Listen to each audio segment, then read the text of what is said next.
कथक के लिए मैं बताऊंगी, श्री कृष्ण जी ने जो महारास रचाया है गोकुल, वृंदावन, मथुरा में गोप सखियों के साथ, he used to dance on the banks of Yamuna, that is महारास। सोना जो होता है उसके ऊपर जितना आघात होता है उतना वो और निखरता है और चमकता है। वैसे ही आज का जो रंगमंचीय कथक है तो वो सब ऐसे सब पाथ से निकला है। It has gone through so many difficulties and difficult। आज का रंगमंचीय स्वरूप जो है वो सबको पसंद है। उसमें टेक्निक है, उसमें कथा है, इसमें भाव अभिनय है और एक परिपूर्ण जिसको कहते हैं। और कथक डांस मेनली तो it is a solo form. हम कहते हैं कथक में हजारों तरह के बोल हम पैरों से निकलते हूबहू, जैसे तबले में बोलता है, तबला जैसे बोलता है वैसे घुंघरू भी बोलते हैं। Rhythm but bounded rhythm. Western dance and Indian dance, what is the difference between western dance and Indian dance? ऐसे दोनों अटायर हम यूज करते हैं। घाघरा चोली चुन्नी पहन के हिंदू स्टाइल में डांस करते हैं, जिसमें हम वंदना है, भजन है, अभंग है, ये सब पेश करना है तो, और तराना नाचना है, ताल नाचना है तो हम मुगल स्टाइल में करते हैं। फ्लेमिंगो और कथक की भी साथ साथ डुएट करते हैं। और बैले डांस और कथक भी एक रंगमंच में एक साथ होता है। बाकी माने इसलिए कि ये थोड़ा सा फ्लेक्सिबल है। दो लोग कन्नड़ में वो गा रहे थे, मृदंग बजा रहे थे, एक मंजीरा बजा रहा था, अपने अपने धुन में मस्त थे। मैं वहां गई, ना उनकी लैंग्वेज मुझे आ रही, ना मेरी उनको समझ में आ रही, ना इंग्लिश, ना हिंदी, ना मराठी, कुछ भी नहीं। खाली मैंने dance dance, we want to dance, you play mridangam, ऐसी भाषा में उनको रिक्वेस्ट थी। कविता एक ऋतु, सावन ऋतु पे छोटा सा कविता लिखा हुआ है और सिखाते भी हैं। धादिन दिंदा आई ऋतु सावन मन भावन, मेघा छाए बूंदन बरसे, दामिनी दमके धाकत धाकत धा, सप्तरंग धनु नभ पे चमके, कीर कोकिला हंस चकोरी, गाये नाचे मोर मोरनी, तिटिकत गदिगिन था, तिटिकत गदिगिन था, तिटिकत गदिगिन था। Namaskar. I, Samruddhi, welcome you all to Bharata First. And I'm here with yet another episode of our Art and Culture series. In this series, we seek to impart information and knowledge about various art forms of our country through domain experts and gurus. Earlier in this series, we have covered Bharatanatyam dance form, whose link is given in the description box below. And today, we are going to talk about Kathak. And for the same, we have a very special guest with us, Srimati Sanjeevani Kulkarni ji, who is also called as Bai by her beloved students.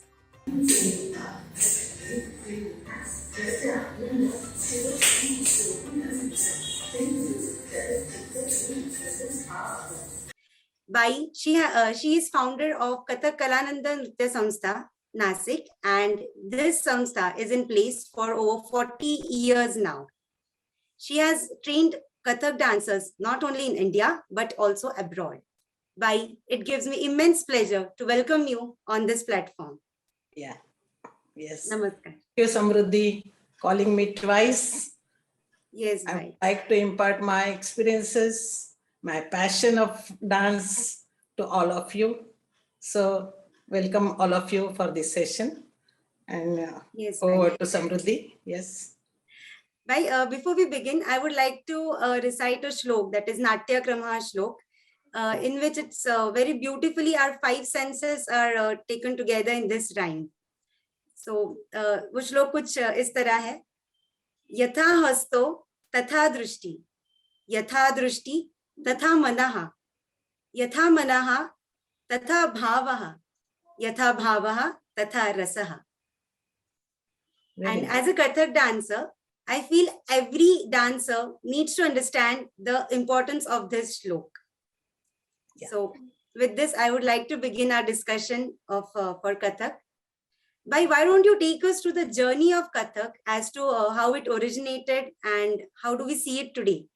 एक उसकी क्या प्रवास रहा है उसका, आप हमें जरा बताइए. Yes, Kathak is a very important, very famous, well-known, सब पूरे वर्ल्ड में जो परिचित है ऐसे डांस स्टाइल है. We have 7 classical dances of India, and Kathak is I think Kathak is number 1 of popularity और प्रसिद्धि के माध्यम से तो कथक बहुत ही वर्ल्ड वाइड फेमस है, सबको मालूम है. और हर क्लासिकल डांस के लिए ओरिजिनल उनके रूट्स जो है वो कहीं ना कहीं फोक डांस से मिलते हैं. तो मैं कथक के लिए मैं बताऊंगी, श्री कृष्ण जी ने जो महारास रचाया है गोकुल, वृंदावन, मथुरा में गोप सखियों के साथ, he used to dance on the banks of Yamuna, that is Maharas, and that is the origin of Kathak. So we go back at least 5,000 years, 5,000 years. Right. So that is the journey of Kathak.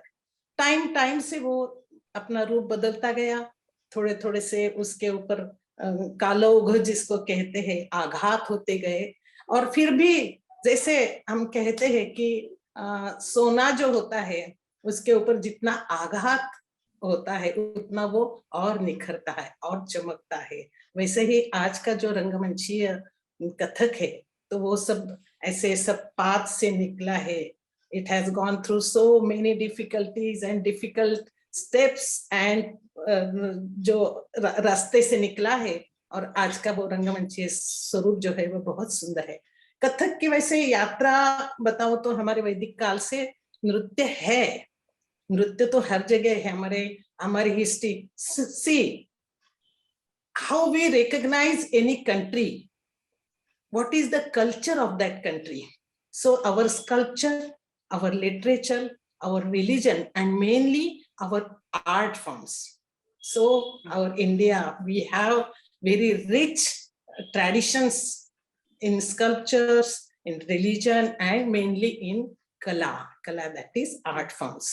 तो ये art forms जो है वो इतने सुंदर है और इतने फेमस है और इतने एंशिएंट है कि इसके लिए सारे जग हमको बहुत अमीर मानता है, रिच कहते हैं. इस मायने में हम बहुत रिच है कि हम वैसे देखो तो हम कहते हैं कि महाभारत और रामायण के तो प्रूफ है हमारे पास. और Mahabharata about, Ramayana about 7,000 years back and Mahabharata about 5,000 years back. और उसके भी लिटरेचर, उसके ग्रंथ हमारे पास है, इसलिए that is the proof of our tradition. So इतनी एंशिएंट हमारे देश की ट्रेडिशन है. और इसमें से ये कला जो है, मैं जिस कला के, आज तो हम उसके लिए बोल नहीं रहे, लेकिन कला is the part of our culture. So that culture is very rich what we are experiencing. So Krishna के रासलीला से कथक की निर्मित हुई और वो ट्रेडिशन, वो पीढ़ी दर पीढ़ी. कृष्ण जी मथुरा गमन के बाद कभी वापस नहीं आए गोकुल में, तो उनके याद में सब गोप सखिया है, उनके काउहर्ड्स है, उसके फ्रेंड्स है और बाकी सब गोकुल की जनता है, वो उनके याद में वो कैसे दिखते थे, उन्होंने कैसे लीला की, वो सब अपने अपने गानों में, अपने नृत्य में, अपने एक्शन में उनको याद करते रहे. दैट वाज रास, दैट वाज श्री कृष्णा's रास. और वो जो ट्रेडिशन थी नाचने की, वो नाचने की थी, वो चलते चलते चलते आगे जाके पीढ़ी दर पीढ़ी ट्रांसफर होती गई, चलती गई. उसके बाद में हम जो देखते हैं, उसके बाद में आज के कथक तक हम आते आते उसको बहुत मुश्किलों का सामना करना पड़ा. बिफोर आवर इंडिपेंडेंस, ब्रिटिश इरा में, जो ब्रिटिशों का हमारे ऊपर 150-200 साल हम उनके गुलाम थे, उस समय तो इतनी हालत खराब हो गई, ना मंदिरों को कोई एड थी, ना कोई रिलीजियस फंक्शंस के लिए कोई एड थी. और हमारे ये जो आर्ट फॉर्म जो संभालते हैं वो सब मंदिर प्रणीत थे, मंदिरों पे डिपेंडेंट थे, और उनको कुछ नहीं है तो उनको दरबार में जाना पड़ा। तो इस कथक के हम तीन ट्रेडिशंस बताते हैं। फर्स्ट इज मंदिर ट्रेडिशन, दैट मीन्स मंदिरों में उनको आश्रय मिला, मंदिरों में से उनको एड मिला, वहां पे लोग नाचते रहे, भगवान के सामने नाचना है, भगवान के भक्ति रसपूर्ण नाच था। उसके बाद में जब मंदिरों का महत्व बहुत कम हुआ, ये इम्पोर्टेंस एकदम खत्म हो गया, तो छोटे छोटे प्रोविंस राज्य संस्थान थे, वहां पे राजाश्रय मिल गया, तो वो डांस दरबार में पहुंचा। दरबार में obviously they have to please the kings and the rich people, so dance का स्टाइल बदल गया, भक्ति रस कम होता गया, चमत्कृति बढ़ गया, श्रृंगार रस आ गया। और उसके बाद में आफ्टर हमें जैसे ही इंडिपेंडेंस मिला है, हम जैसे ही स्वतंत्र भारत में प्रवेश किए, तो उसके बाद में अनेक गुरु लोगों ने वो जो दरबार का जो श्रृंगार रस प्रणीत कोर डांस जैसे कथक का रूप था वो बदलने का बहुत प्रयास किया। और उसका जो वस्तुक्रम है, कैसे नाचना चाहिए, कैसे अटायर होना चाहिए, रंगमंच पे सोलो डांस कैसे होगा, उसके बाद में कोरियोग्राफिक डांस कैसे होगा, उसको देश विदेश में पंडित महाराज जी, गोपी जी और अनेक ऐसे गुरु दुर्गालाल जी, ऐसे लोगों ने बाहर भी विदेश में जाके या अपने देश में बहुत काम किया।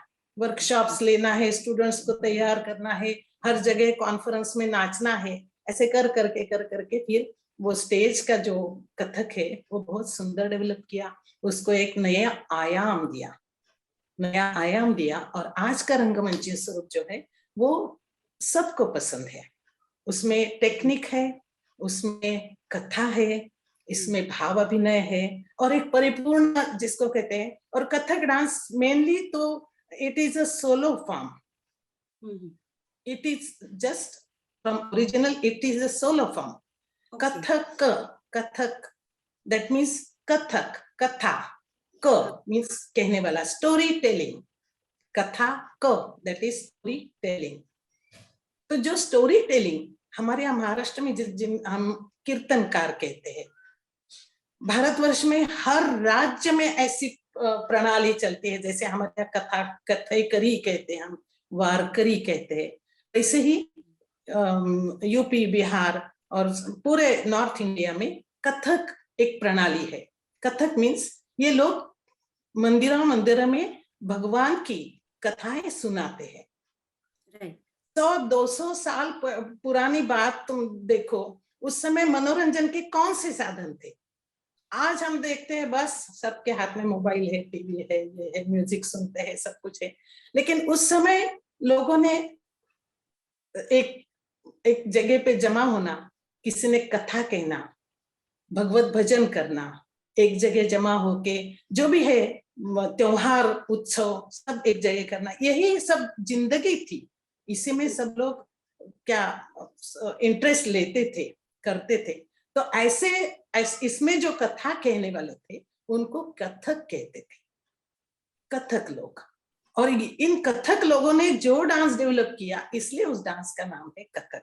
तो मेनली क्या कहते हैं हम, स्पिरिट, इसका जो आत्मा है, दैट इज कथा, दैट इज अभिनय। Nowadays we are seeing Kathak is overwhelmed by techniques.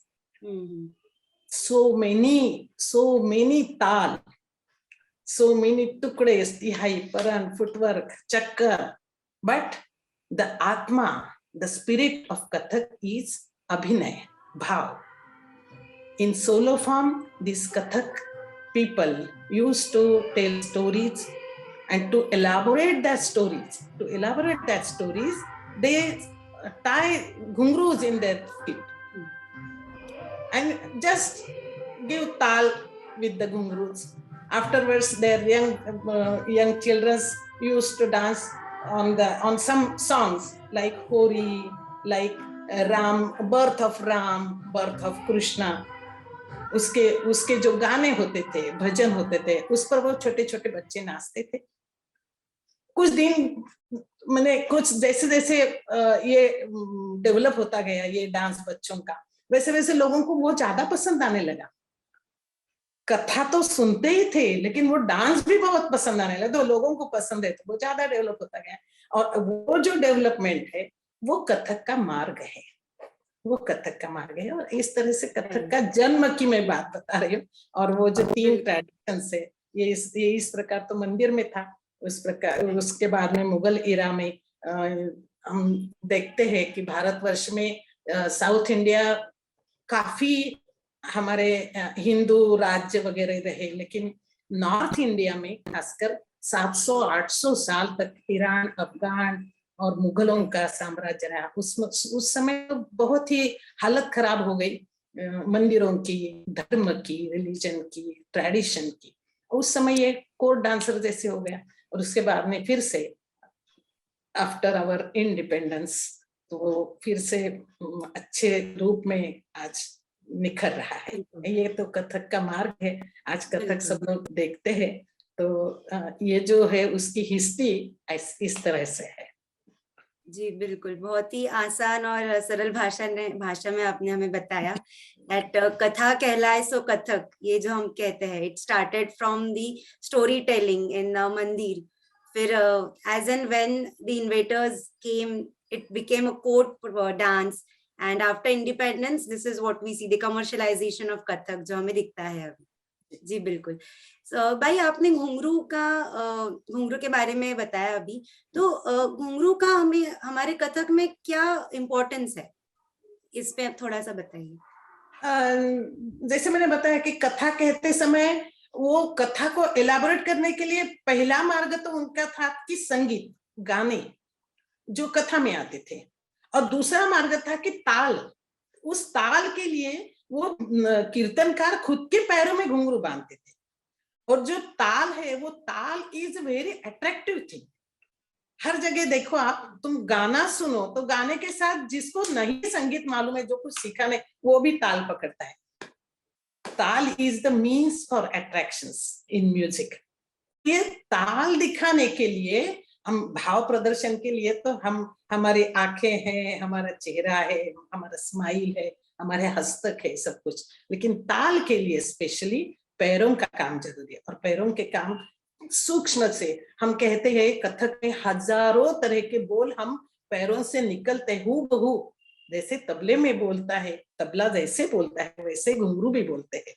और that is the technique of Kathak. That is technique of that is the passion of Kathak. So ये घुंघरू बहुत इम्पोर्टेंट है। और हमारे लिए जैसे हम कहते हैं कि तबलजी के लिए तबला, बांसुरी वाले के लिए बांसुरी, वैसे कथक डांसर के लिए घुंघरू। और हम हिंदू ट्रेडिशन में तो हमारे जिसको हम हथियार कहते हैं, हथियार में हमारा जो यूज करने का साधन जो है, इसको हम भगवान स्वरूप देते हैं। तो घुंघरू भी, आप लोग घुंघरू भी लेते हैं तो घुंघरू पहले मस्तक पे धारण करके नमस्कार करके फिर पैरों में बांधते हैं। तो घुंघरू का बहुत महत्व है।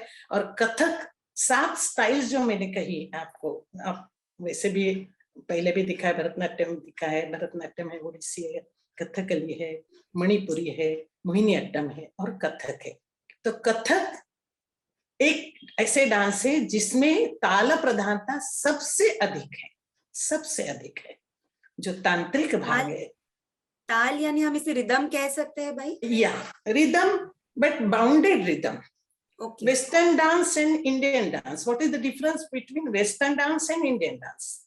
We have the idea of tal. Tal is a bounded rhythm.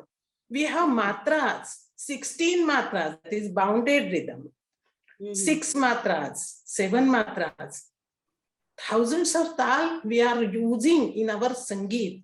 That means in vocal also, in instrumental also, or in dance also. So that is the bounded thing, rhythm. And in Western, they have just rhythm. Dantarada, dantarada, dantar. That is rhythm. Okay. That also is enjoyed. But we have bounded. And when the boundaries comes, there comes the mathematics. Right. You have also learned till Ishara, and you know the mathematics in dance is very difficult. Yes. Yes, how many matras, how many matras dum, and how to use them, and how to pick up the offbeats. Offbeats, yes. Yeah, it is all mathematics. So हम कहते हैं कि नृत्य सीखना तो हमारा शारीरिक तो है ही, ये तो फिजिकल सब एक्शंस है, तो उसके साथ साथ हमारे मानसिक, जिसमें हम बुद्धि का उपयोग करता है, बौद्धिक है, मानसिक है, आध्यात्मिक है, क्योंकि हम अपना ट्रेडिशनल जो है, भगवान के गीत है, कथा है, सब जो हम इसमें आए हैं, धर्म के रिलीजन में आते हैं, कहते हैं वो नाचते, इसलिए धार्मिक सब प्रोग्रेस है इस एक सब्जेक्ट में। एक आप कला सीखो तो उसमें ये सब कुछ बातें हमारे आती है, तो इसमें ये फर्क है, इसलिए घुंघरू का महत्व कथक नृत्य के लिए सबसे ज्यादा है। बाकी सब डांसेस के लिए चाहिए ही चाहिए, लेकिन कथक डांसर एक एक पैर में 100-150 घुंघरू बांधते हैं। About 2 kgs of weight he wears on single feet. बिल्कुल। Yeah, yes. It's very difficult to dance with that heavy weight in your legs. But Yes. it's जब हम घुंघरू की आवाज सुनते हैं तो एक मंत्रमुग्ध जैसे हो जाता है, लेकिन that is the importance I would say for the audience. Yeah. भाई अभी हमने देखे कि ऐसे अनेक घराने भी है कथक स्टाइल में, तो ये घराने कैसे डिवाइड हुए और इनमें क्या समानता है या क्या डिफरेंसेस है, वो थोड़ा सा हमें बताइए। से घराने हम बहुत पुराने जमाने में जाए तब तो घराने की कोई बात ही नहीं थी। जैसे जैसे ये राज्य, जैसे मैंने कहा कि दरबार में नृत्य पहुंच गए, दरबार में जैसे नृत्य पहुंच गया वैसे वैसे हर डांसर जो थे अच्छे अच्छे गुरु थे, जो बहुत अच्छा सिखा भी रहे थे, स्टूडेंट्स तैयार कर रहे थे, राज नर्तक के पदवी पे पहुंचे थे। तो ऐसे ऐसे राज्य में जाके रायगढ़ था, अवध था, उसके बाद रामपुर था, दिल्ली दरबार था, ऐसे ऐसे जगह ये डांसर अपने अपने राज्य में, वो राजा महाराजा थे, वो उनके दरबार में अपने अपने कला के जो कलाकार थे उनको नियुक्त करते थे। जैसे राज नर्तक है, राज गायक है, राज ज्योतिषी है, उस तरह से राज नर्तक थे। उनके त्योहारों में उनके बड़े बड़े जैसे भी कोई मेहमान आए हैं उनके सम्मान के लिए नृत्य होते थे, और वैसे भी मनोरंजन के लिए नृत्य होते, उसके लिए राज नर्तक थे। तो मान लो हमारे यहाँ वैसे 3 घराने प्रमुख माने गए हैं, लखनऊ, जयपुर और बनारस। तो जिस जिस दरबार में वो गुरु रहे, और वो बहुत ही अपने प्रज्ञावान गुरु थे, अपने प्रज्ञा से उन्होंने अपनी अपनी स्टाइल तैयार की। कि थोड़ा समय फर्क, ज्यादा तो नहीं बता सकती हूँ, टेक्निकली तो बहुत मुश्किल है, प्रैक्टिकली आप देखोगे तभी। तो लखनऊ घराने के इसमें थोड़ी सी अदाकारी है, भले छोटे छोटे टुकड़े हैं लेकिन बहुत सुंदरता है, बहुत सुंदर कलाई का उपयोग है।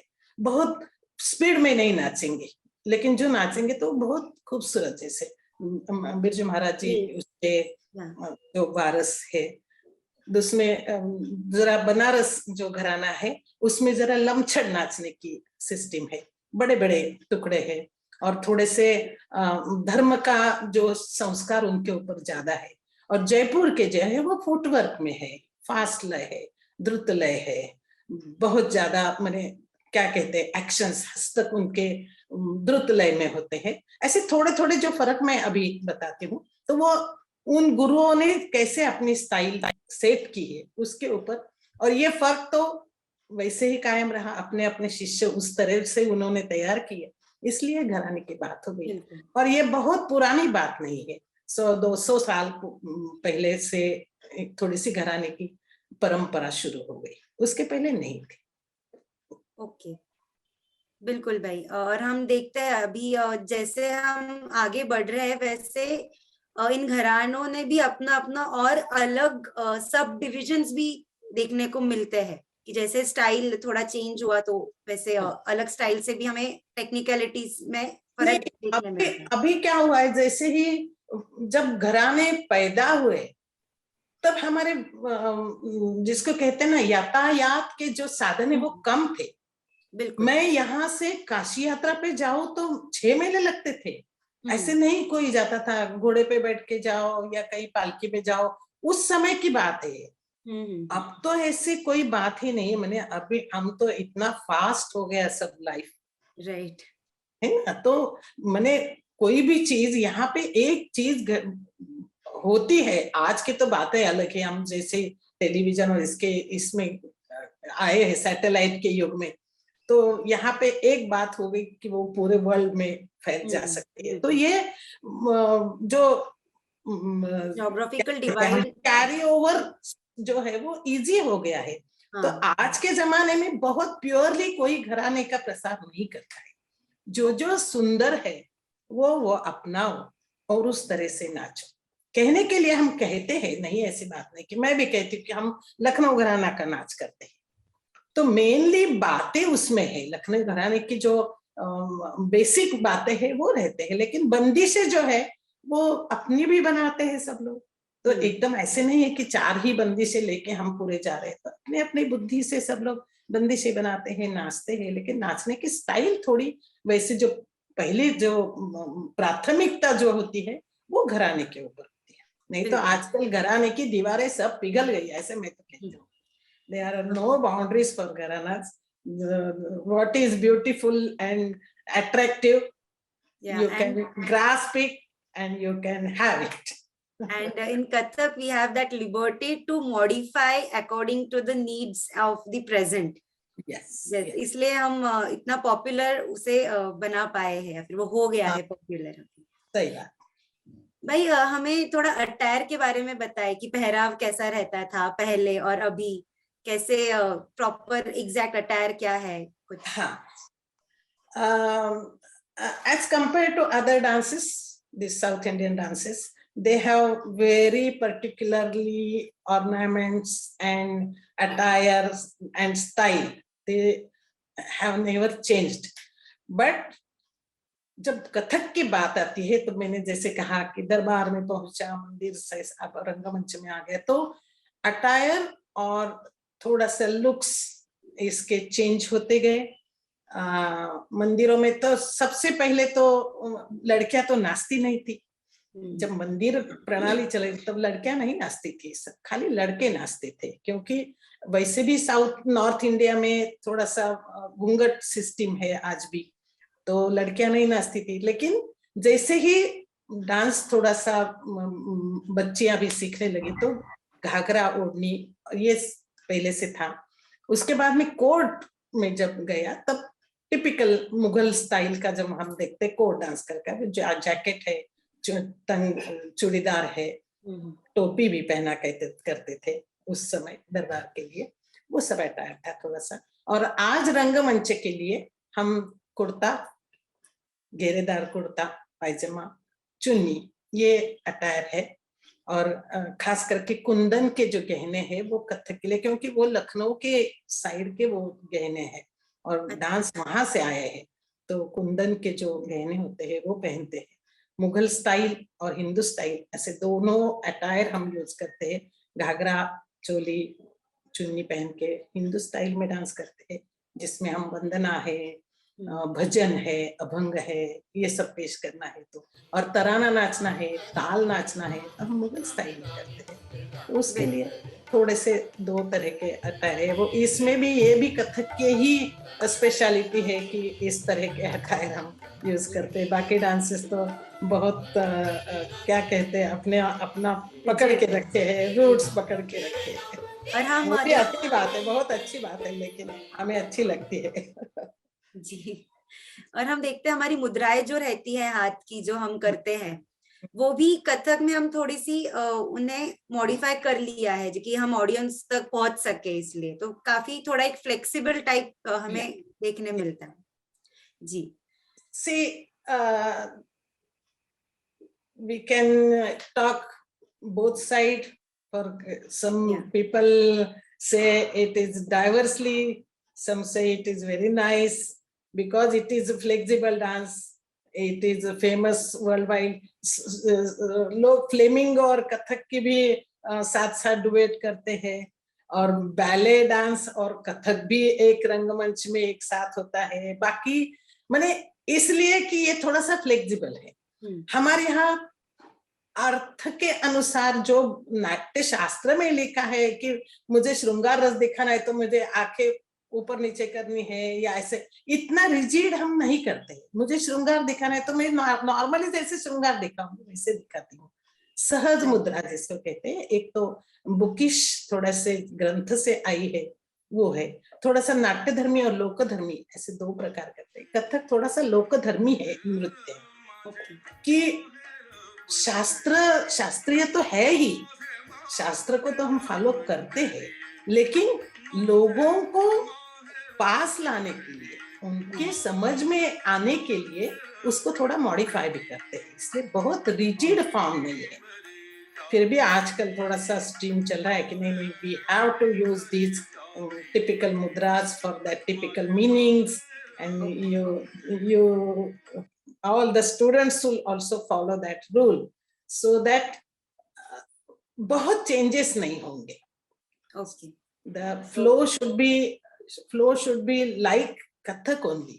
तो ऐसे ना हो जाए कि हर कोई फ्रीडम लेता जाता है, तो वो फ्रीडम से फिर स्टाइल तो ओरिजिनल रहेगी नहीं ना। कुछ पीढ़ियां ऐसे ही गुजर गई तो वो स्टाइल जो पहले कैसी थी वो भी पहचान में नहीं आएगी।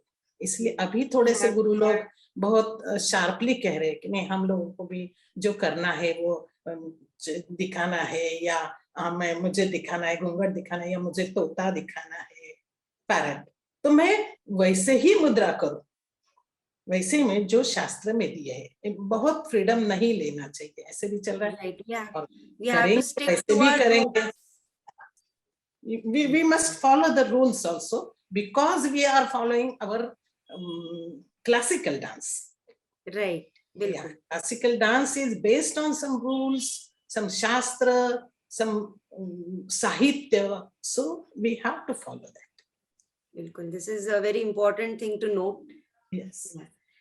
भाई, जैसे अभी हम देखते हैं कि कोई भी कला सीखने के लिए, आत्मसात करने के लिए तो बहुत उम्र भी लग जाती है, लेकिन एक कितने प्रैक्टिस के बाद हम as a Kathak dancer perform कर सकते हैं? क्योंकि जैसे अगर किसी को हम कहे कि हम कथक सीख रहे हैं, तो पहला सवाल होता है कि कितने साल से सीख रहे हो, कितने सालों बाद तुमने एज अ डांसर परफॉर्म किया, तो ये कथक का कैसे रहता है? See, any classical art form, I'm not telling about only Kathak, any classical art form is a tapasya, and tapasya is 12 years. It is said in our religious books, tapasya is at least 12 years. लेकिन मैं लोगों को घबराने की बात नहीं है, ये हर किसी के कैपेसिटी के ऊपर है। लेकिन जो हमारे यहाँ, जो मैंने कहा, कथक करो, भरतनाट्यम करो, कुछ भी करो, लेकिन जो ताल जिसको कहते हैं बाउंडेड रिदम और नंबर्स और मैथमेटिक्स समझ, उसके बाद में जो म्यूजिक चल रहा है उसका समझना, ये सब एब्स्ट्रैक्ट बातें हैं। ये तुमको मैंने लिखवा दी कि चलो सम ऐसी होती है और धा पे सम है, लेकिन वो सम समझना, इसके लिए तबला सुनना, उसके लिए कान तैयार करना, और जब मैं नाच रही हूँ उस समय वो कान के ऊपर वो सम आए, वो सम के साथ में मैच करूं, ये सब जो बातें हैं वो बहुत समय लेने वाली है, वो टाइम के साथ आता है। It is not at all fast food. मैंने आज तुमको ताल सुनाया और तुमने कल मुझे सम बताई, ऐसे नहीं होता है। तानपुरे के जो सुर लगाते हैं, मान लो सा है या तबला, सुर में मिलाते हैं।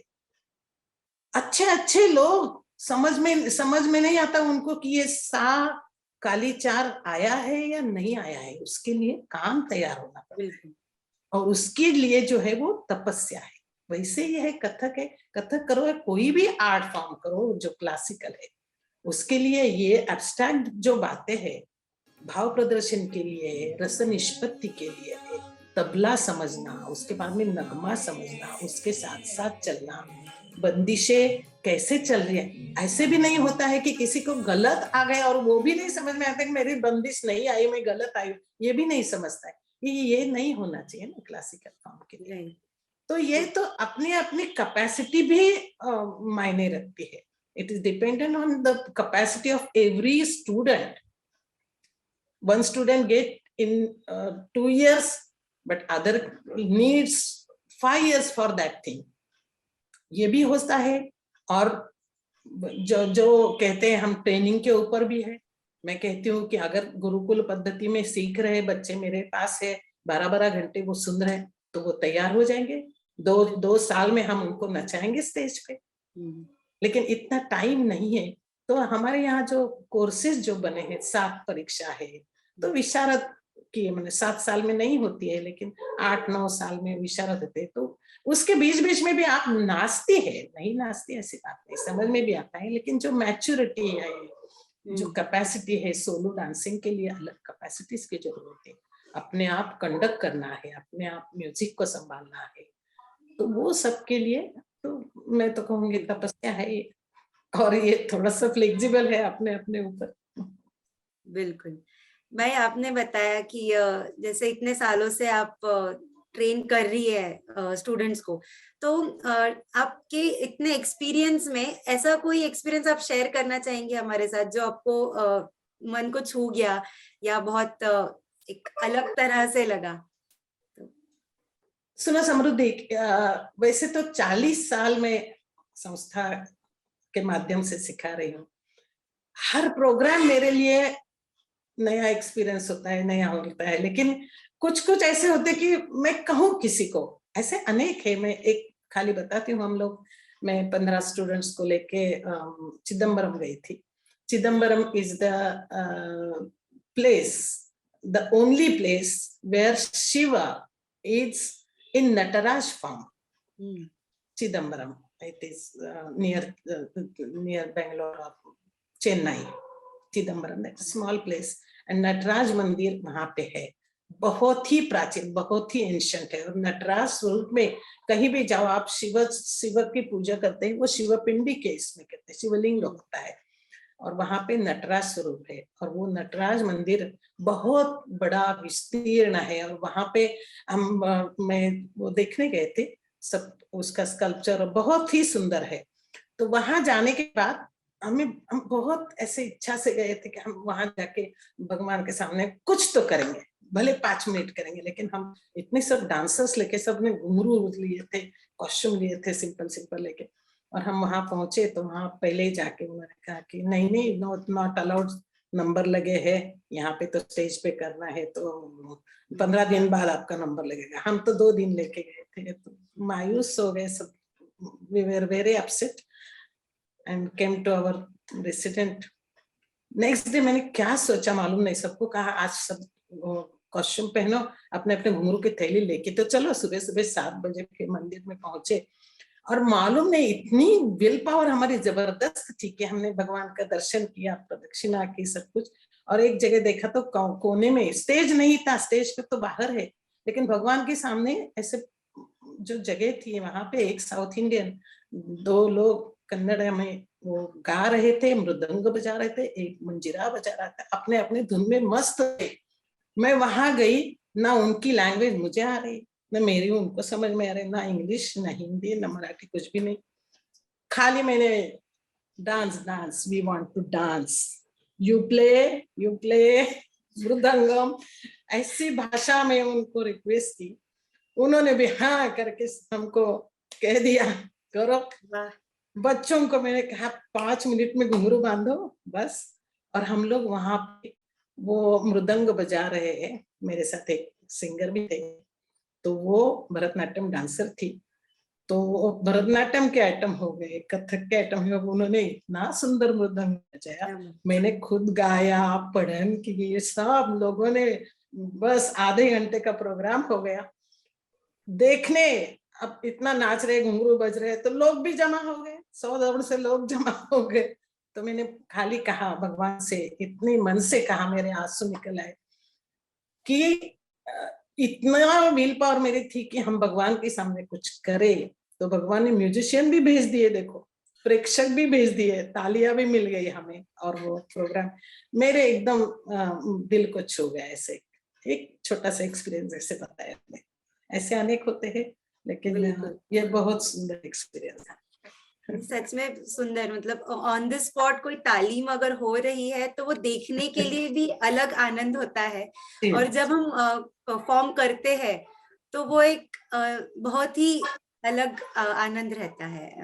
बिल्कुल भाई, before I let you go, अभी आपने कहा कि आप वहां पे पढ़न किए थे आपने, तो आपने रची हुई कोई बंदिश हमें सुना दीजिए।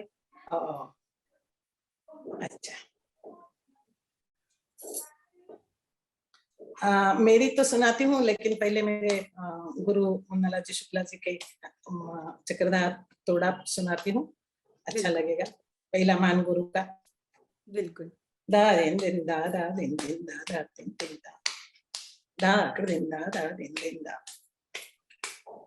आ थे ता थे तत थे आ थे ता थे तत थे तिन तिन ना थे थे थे तत तत ता थे तत तत ता थे तत थे आ थे ता थे तत थे तिन तिन ना थे तत तत ता थे तत तत ता थे तत थे आ थे ता थे तत थे तिन तिन ना थे तत तत ता थे तत तत ता दिन दा दिन क्या बात, बहुत सुंदर था, बहुत सुंदर है भाई। एक लास्ट ईयर हमने लॉकडाउन में एक छोटा सा बुक निकला है हमारा, मैं खाली एक उसमें से बता रही हूँ, इसलिए बुक दिखाया। तो एक मुझे बहुत शौक है छोटे छोटे कविता करने की, बच्चों के लिए खास करके। कविता means that is a small poem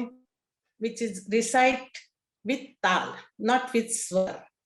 That is called as kavita, and we Kathak dancers use many kavits on various subjects like Krishna, Rama, and Tyohar, Rutu, or Savan.